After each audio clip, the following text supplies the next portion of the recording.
if you've been watching my last few videos on this particular title, I've been trying to get a GameCube controller fixed.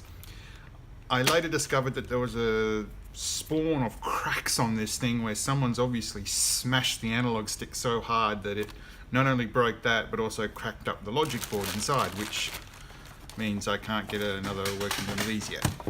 But I did order a cheap one. Now my intention is not to actually use this cheap one as a normal controller. The idea is to take parts off this broken one and put it into here. I had a thought, however, of taking the logic board from this one and putting it into this. But I decided against that because, well, I want to have as much original as possible. Didn't take too long after the video that I realized that I could just simply scratch away at the traces and solder them back together, maybe linking it with a bit of wire from like a resistor or some, you know, stuff like this, which I didn't think of at the time, but now I realize. So, you know, keeping this and this bit, obviously a good idea. So for now, I'm going to put this aside. And I'm going to open up the Chinese one. I'm not going to put a link in the description about where I bought this from, how much. It was about $10. This blade is very, very blunt.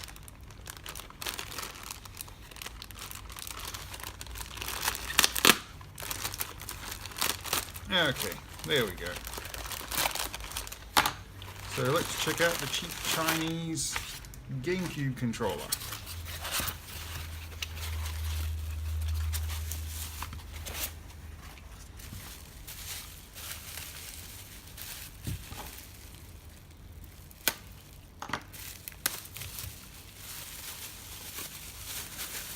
Surprisingly, this one was in Australia. It's got a bit of strength to it. So, obviously, by the looks of things, there's a bit of an off color to the green and the red B and A buttons.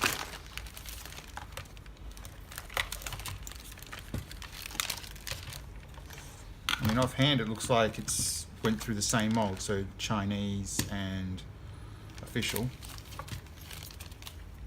I mean, the cable. That cable could be a bit softer like this one, but generally it seems to be basically the same.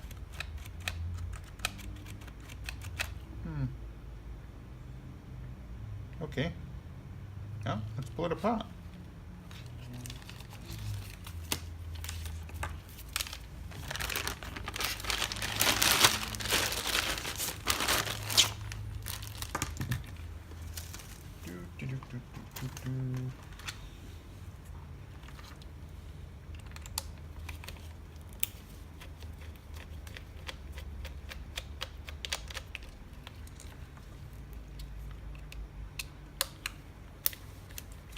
I was actually kind of wondering for a while how similar this was going to be.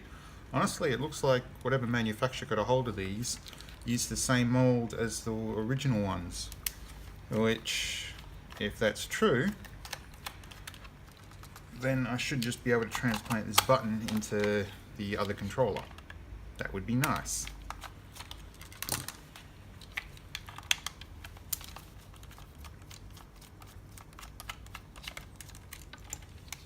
But also offhand it looks as if, and I have not tried it, it should just work in a regular Wii console or GameCube, which is what a lot of people would be buying these for. I'm thinking about trying to do this similar sort of thing with the PlayStation 2 controllers. I think I've got one or two of those things that aren't working properly. Can't seem to get in there. Oh, I have not stripped that already, have I? Nope. So what I was afraid of was taking the star shape from this and completely stripping it out, which I haven't done, thankfully. So instead, I'll try a different screwdriver attachment. There it goes. Okay, so first thing off the bat, that is separated very easily.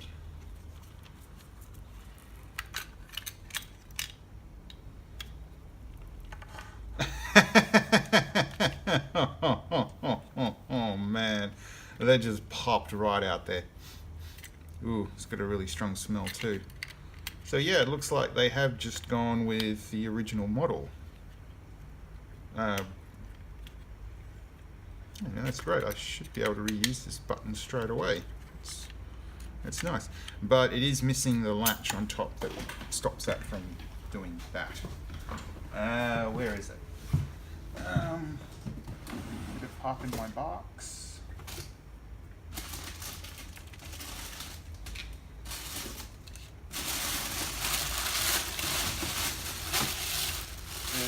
Oh, there it is.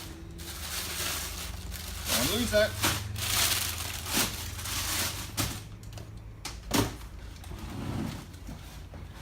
Okay, so I've still got this whole set, which is really nice.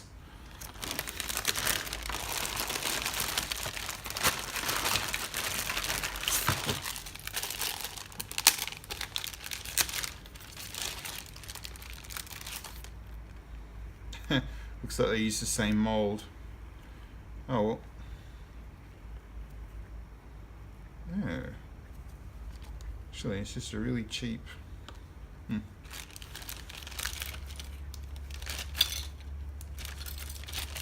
There we go. That's that problem solved. So, now here, that's an interesting one. What they've done, what they've missed out is the little zip tie that was in here.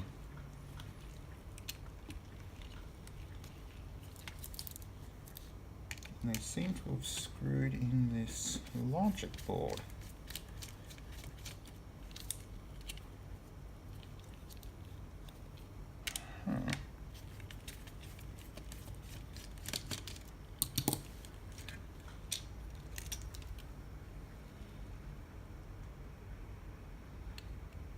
Wow, that is vastly different.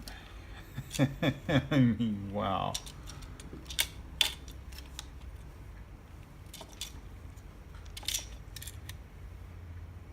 So, if I remember correctly, the original button, or the original Z button in the original controller has a bit of a tab on it where this one doesn't. That really shouldn't affect much.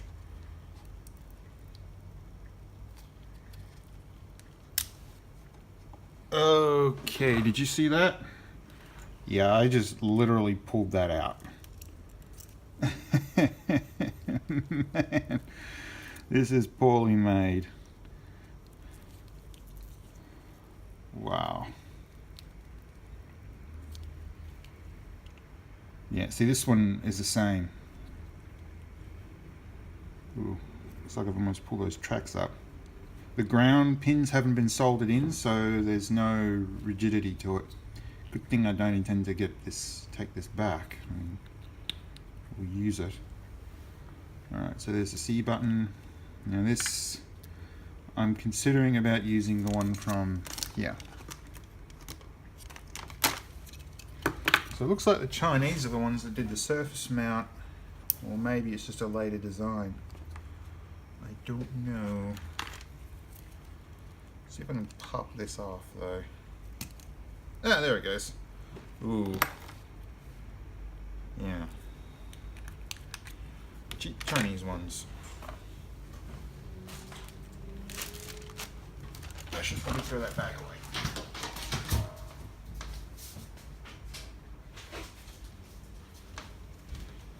Alright. So pop these in here. I'm going to keep these as a just in case something happens and I need to do a replacement. However, I think I'll also reuse this Z button in here.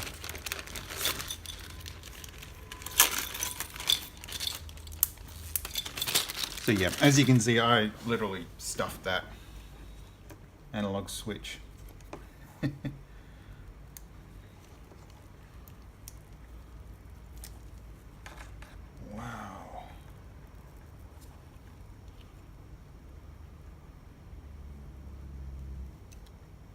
It's amazing.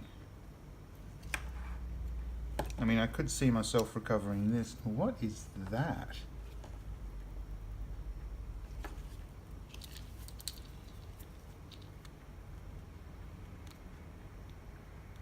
Looks like it's a bit of loose solder. That was just rattling around in here. Now, for myself, I really don't like the looks of this. I mean, these legs are just sort of flapped out everywhere. LEDs? Now, I honestly could see reusing this cable, but cutting that off and then resoldering them would be the best thing to... Oh, they botched this. That's funny. So this is just a standard regular through-hole switch, momentary switch. They've cut the legs off the top and they're just using the ones on the bottom. And there's significantly reduced circuitry for the motor.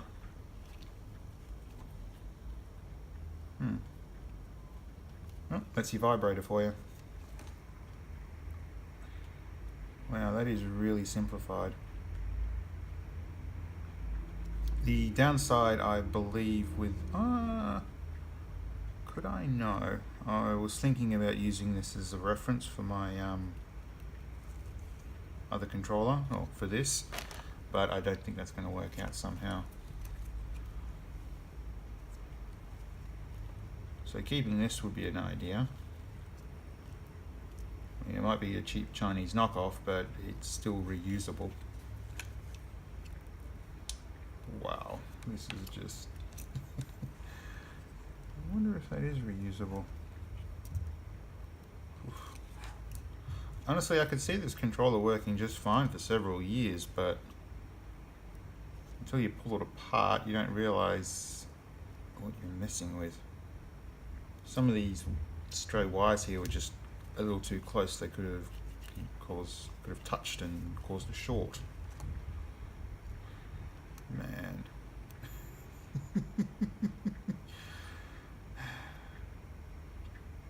This is insane. Oh well, I got this apart now, so I'll be keeping that separate.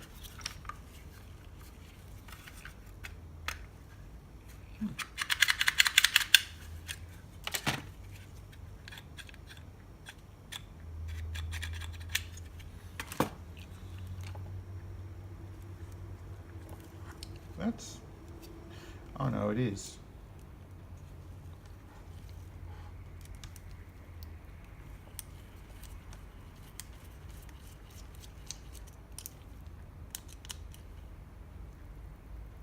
Ooh, looks like whoever assembled this put a little too much pressure on these screws and separated these holes.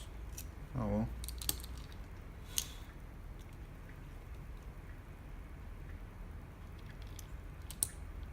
Yeah, see, none of these have been soldered, these tabs.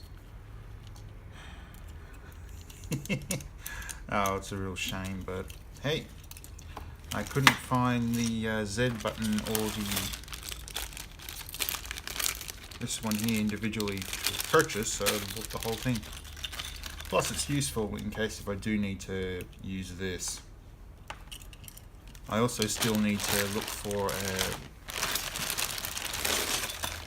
I need to figure out a way of repairing that. Anyway, I'm getting closer and closer to being able to fix the issue. So, what my plan to do with the original, to identify these tracks, scrape them away, and then solder them back together, and preferably using these wires to link the tracks together, or just a bit of solder over it. At the time, I'm going to have to look to see whether or not I need to sort of give it a bit of a flatten it out a bit and then try to work some magic, but for the moment I am somewhat okay with this.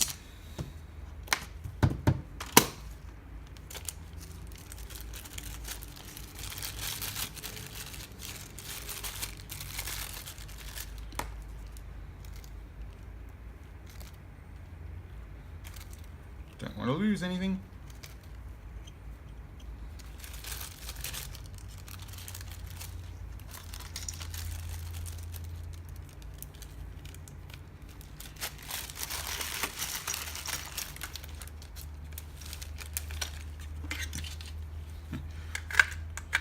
probably shouldn't have worn these gloves. I could have given that plastic a good feel. See, I don't know about most people out there that are watching this just as a sort of curiosity or don't even care what they're watching. When it comes to a product like this, you got to make sure that it feels comfortable. This is the reason why these type of controllers are better for the most part. The plastic might not leach anything into your skin, which you don't need or want. But anyway, this was just a quick tear apart of a Chinese controller and salvage for reusable parts or whatever.